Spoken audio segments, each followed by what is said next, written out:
Steps taken when I analyze a video with informal logic. First, I have to ask the question of what is the structure of the debate. Is it an essay or a syllogism? Because these are very different styles of argumentation. An essay has a thesis statement and several paragraphs and citations that support it, and has to be analyzed in a very different way than a syllogism does. The next question is, what type of dialogue is being presented? What is this that I'm hearing? And this actually can change throughout the presentation, although it's considered improper to do so within a formal debate. It depends on, well, what type of dialogue they're presenting. Is it an essay or was it a syllogism? Is it an informal or is it formal? And so on and so forth. What is the core of their debate? Now, this one's really tough to find sometimes.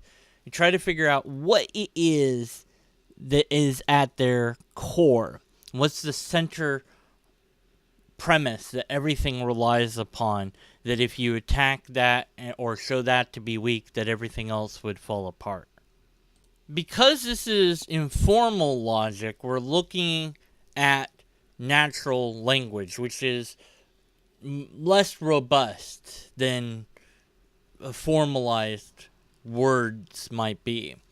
So you have to kind of intuit or outright just guess what somebody means when they say certain words. What do they mean by facts or evidence or faith or whatever the words they're using? And of course you might be wrong, but you try to give what's called the Steelman or the principle of surety interpretation of what they're saying. So the best, hardest version of their argument that you could hypothetically make, and you assume that they didn't mean to say this in this way. What would be the most charitable interpretation that you could grant them, etc.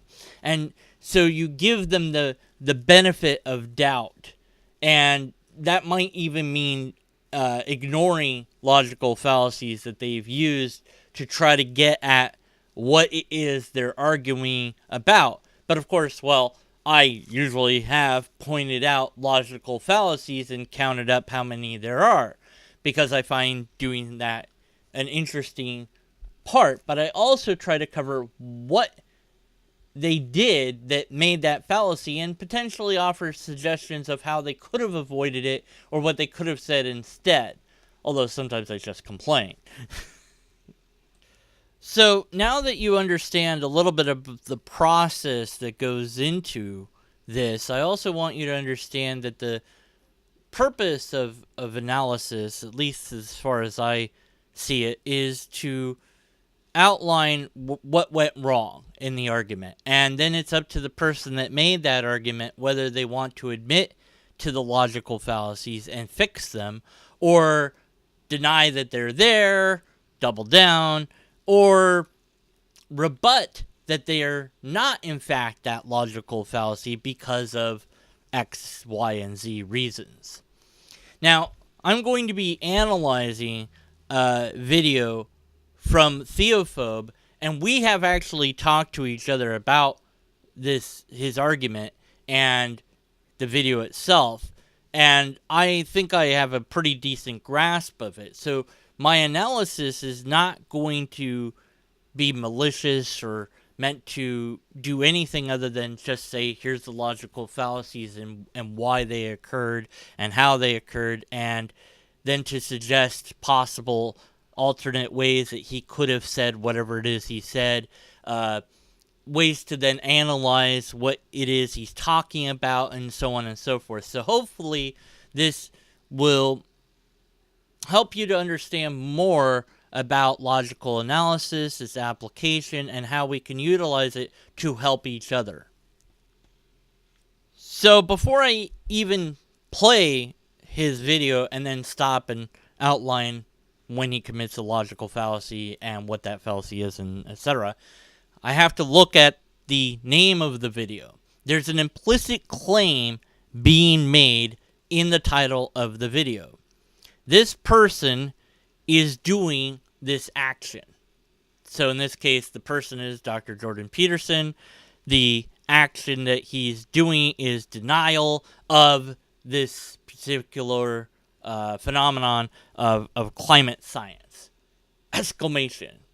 Well, we can ignore the exclamation. That doesn't really play too much into this. Okay, so that's the burden that he must support within the video. And if he doesn't, then that's going to incur additional logical fallacies, because the name of your video does mean something. It does matter at some level in your argumentation. Now, maybe you want to wave it away and you say, I'm silly with my video names and they're just there for clickbait. Okay, fine. And you might make that clear either by your channel as a whole or within your presentation or something of that nature. Or you might just admit, yeah, the name is just irrelevant, forget about the name. Any of those would be acceptable. But within his video itself, Theophobe, straight out of the gate, and this is great props to him, says, I'm standing by the name that I named the video. This is going to be my argument. This is what I'm going to try to prove or show you with argumentation. Hello everyone, Theophobe here. So some people may claim that the title of this video is both either me taking Jordan Peterson out of context or this is some form of clickbait.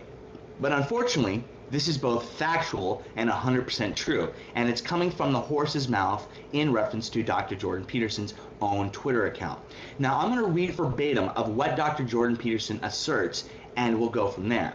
Now it reads, because this isn't my typical sort of analysis video, I'm going to stop here and say this is all great framing of what it is he's going to set out to do. It's like, look, here's what I'm doing. First, I'm explaining that my title isn't just there for fun, and secondly, now I'm going to begin framing my argument. This is my opening statement. This is where I'm starting. This is where I'm going to go from there. So, well done. There is little genuine call for climate action. What there is instead is a call for the adoption and implementation of an anti-West, anti-capitalist collectivist ethos.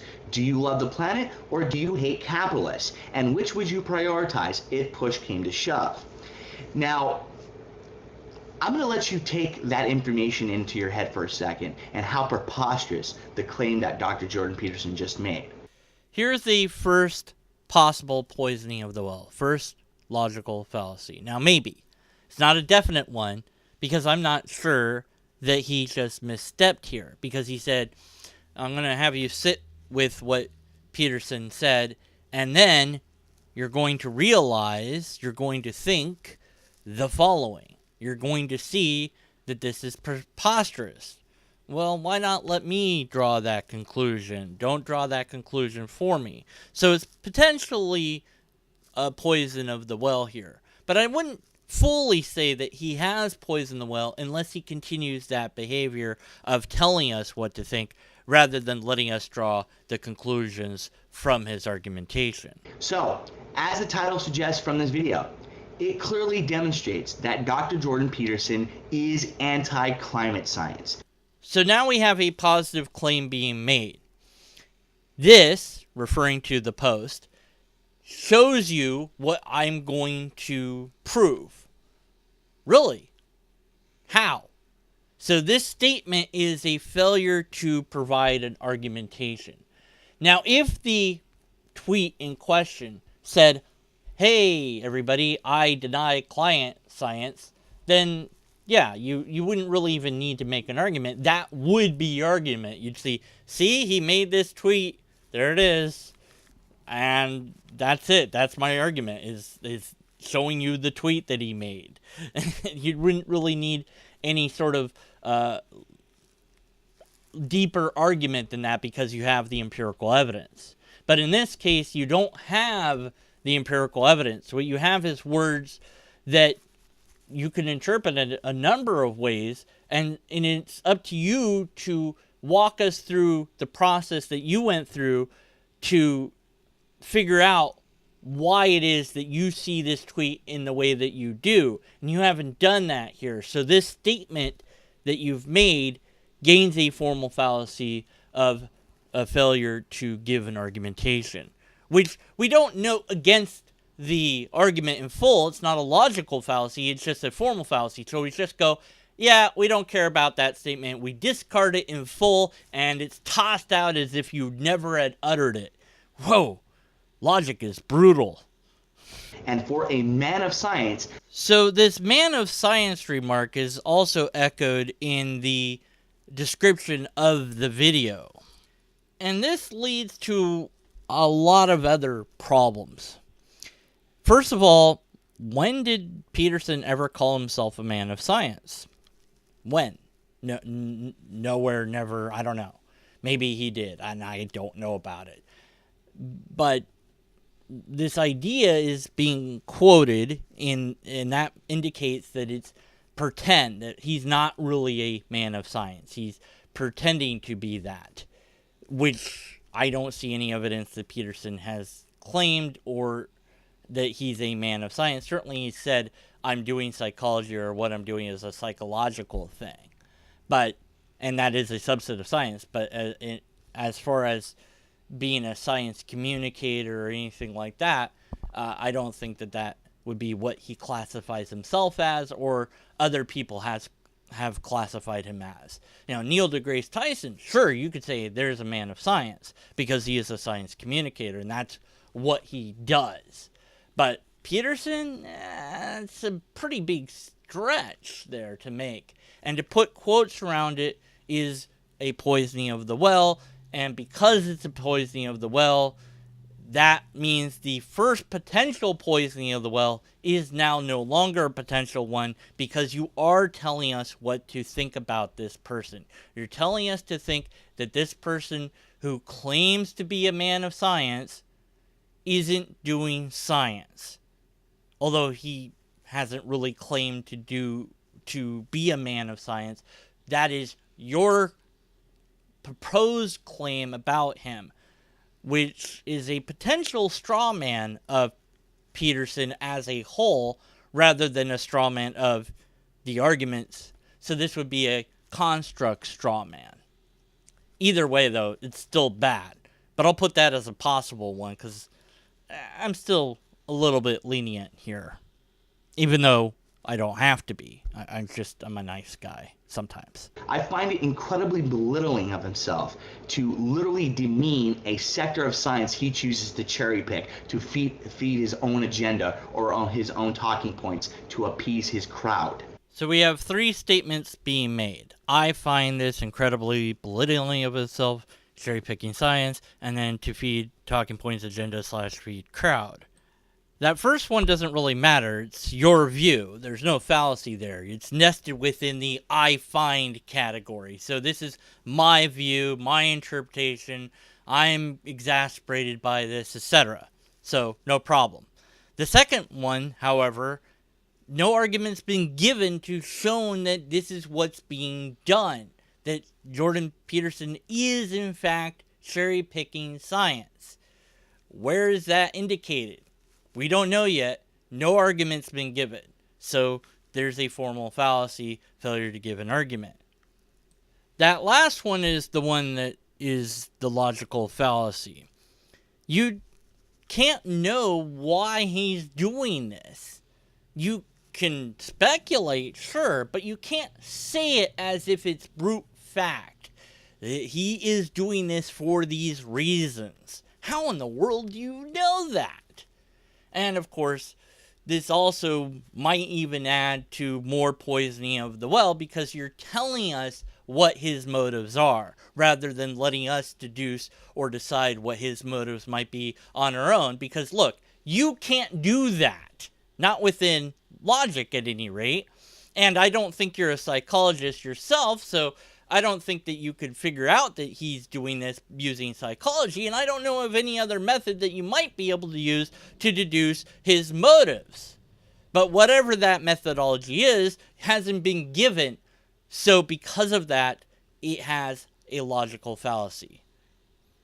Now, there was been an amazing reply in reference to this to an individual named Kyle Clancy, which I've talked about before. And he replies, 76% of the US wants urgent action on climate change. To frame action as anti-West or anti-capitalist is preposterous, since new technologies will create patents, billions in wealth, and millions of jobs. And Kyle Kalinske is 100% true on that. Just look over the last 200 years in regards to the scientific principles and technologies that have evolved, either on the subject of environmental protection or in recent modern times in regards to climate change, when it came out as a main priority of the science back in the 1960s and 70s. So here we have a supporting claim for the main statement that the video began on. This would have been a better lead into than saying the things that were said, because no argument had been given yet. Those things should have been saved towards the end, not at the beginning. But now we have at least deduced what type of debate it is. It's an essay style, because we had a thesis statement. Now we have supporting argumentations being added. Here's a citation, essentially, of somebody saying something that I agree with, and therefore this is going to lead into my reason for my argumentation in some way, shape, or form. But by citing this person, you kind of gain the burdens that they would have normally had. You now have to show that point 1 and 2 are correct points. The third one, by the way, is irrelevant. Asking a question is improper, so that would incur a formal fallacy.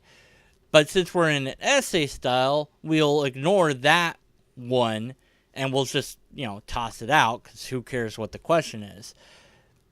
As far as the first two, though, you would have to show that that percentage is accurate. You'd have to show us what poll that was, when it was done, who conducted it, and then you'd have to also show that there will be new technologies created to enhance or reduce the climate change problem in some way, shape, or form. You'd have to show something of support for that notion. Now, yes, you say, well, but it's obvious. Come on, well, we have solar panels. And, well, if we just utilize those in a more effective way, then we might not invent anything new. Of course, we might invent something new that's more robust and more useful, but we might not. So there's some burden of proof there that's missing, but it's a less burden because it's a less extraordinary claim.